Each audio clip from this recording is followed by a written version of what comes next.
Hey there, welcome to Book's World. Today we'll show you how to reset the oil service light on your Mini Cooper right after this.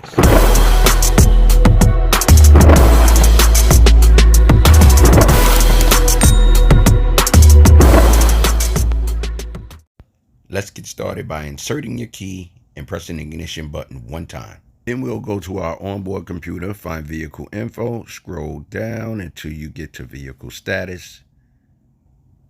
Then scroll down to the third prompt, which is service required.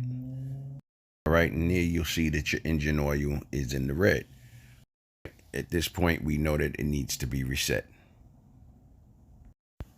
Next, you'll locate your trip reset button and your BC button on your turn signal lever.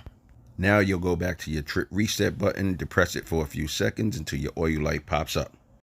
Immediately go to your BC button and you can press through the prompts 1, 2, 3, 4, 5, going through all the prompts for reset options until you get back to your oil reset indicator. Once you return to your oil indicator light, you go find your BC button, depress it and hold until the word reset pops up.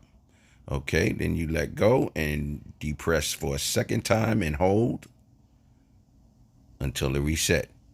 Then you go back to your onboard computer and check, and now you see the reset is green, giving you an updated date and amount of mileage before changing your oil again. And as always, I want to thank you for tuning in to Book's World, and if this video has helped you in any way, please like, share, comment, and subscribe.